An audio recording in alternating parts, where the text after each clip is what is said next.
So the first thing that we're going to cover is a little bit of housekeeping, and that's about taking notes. I remember back in 2017, the class didn't always habitually take notes of lectures and talks. If that is still the case, I'm going to say that these aren't really going to work unless you're taking proper notes of lectures, as all university students usually do. If you have difficulty getting hold of a pen and paper, please send a message via one of your tutors. But otherwise, I'm going to proceed on the basis that you are taking notes.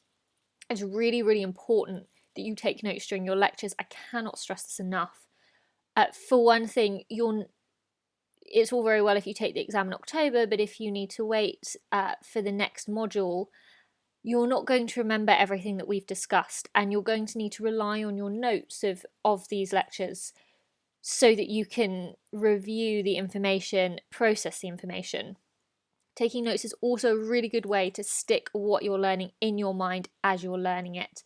It's one process to listen to something, it's another process to write it down. And so when you're writing it down, you're reinforcing what you're learning.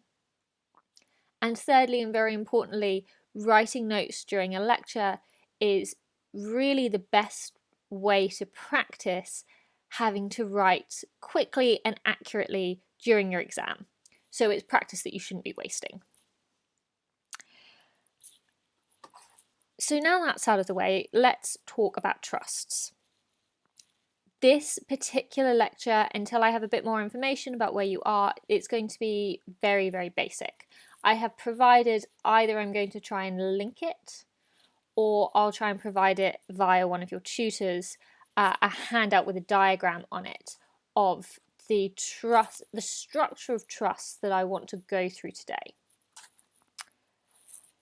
Trusts is often considered the least favourite subject of a lot of students, and often thought of as the most difficult of all of the core subjects that you do in your law course. This is maybe a deserved reputation. The reason that I think it's often very difficult is, unlike crime, most people either know someone or have been a victim of a crime or been a perpetrator of a crime or had some interaction with the justice system. Unlike contract, most people have bought and sold things in their lifetime, and it would be very unusual if you hadn't. Trusts is not something that most people come across in their day-to-day life. I'm not entirely sure that you have trusts in the Ugandan system, so it might be an entirely UK concept anyway, which unfortunately makes it quite difficult. There is very little written law. Most of it is done in case law, and we're going to talk about why in just a second. And often the case law can be old, slightly outdated, rely on your interpretation of older concepts. So, for example, we're going to talk about the presumption of advancement, and you just kind of have to take it on trust, to use the phrase, that those concepts are going to evolve. So you need to learn them, but there's very little case law bringing it up to the modern world. So just to start our really basic exercises today, I want you to take a minute to consider how, if I said to you, define a trust, I want you to take a minute to consider, write it down, discuss it among yourselves, what a trust is. What do you consider to be the basis of a trust? Now, if you said something along the lines of, a trust is in essence the separation between a legal and an equitable ownership, legal and equitable rights, legal and beneficial rights, then that's exactly it.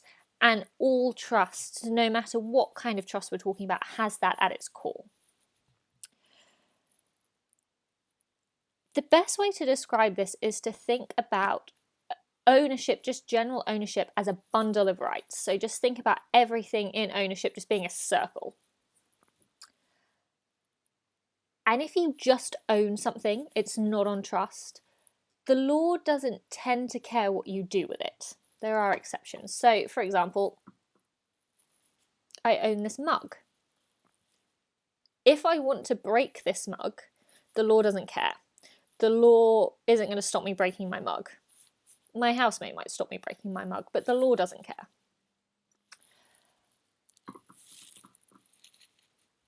It's a general principle of English law that an owner can do what they want with their own property. This is because they own all of the rights involved in that property. They hold all of the rights involved in owning that property. And so they have the bundle of rights, and all of the rights are in that ownership. But where we create a trust, we start splitting off the rights into different bundles. So if I create a trust of my mug and I say, I'm going to hold the mug on trust for Jane, I've taken this bundle of ownership and I've split it up, and I've said I'm going to have the legal ownership and Jane is going to have the equitable ownership. Equity is a funny concept. You've come across it before. Equity, you've seen equity in land law when we've done things like promissory estoppel, also in contract promissory estoppel, and there are certain equitable remedies that you will have come across. So, for example, tort, specific performance is an equitable remedy. Equity is a funny old concept. It's not law. It's a system that runs alongside the law in the UK. Where it came from is, like, hundreds of years ago, if something happened that was really, really unfair, even if the law didn't make it illegal, a person used to, normally a man, used to be able to appeal to, I think it was the Lord Chancellor, who was a servant of the king, and say, this is really unfair and I want you to put it right. And it didn't matter what the law said, the Chancellor could say, I agree, that is really unfair, and I'm going to make an order in this particular case that this needs to be put right.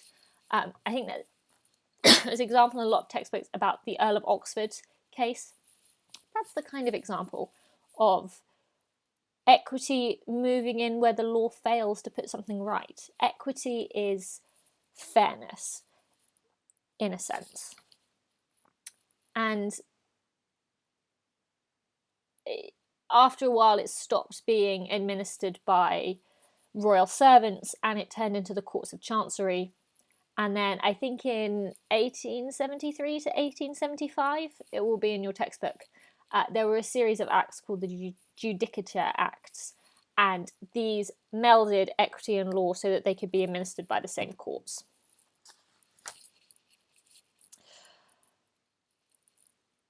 So trusts are essentially a creature of equity.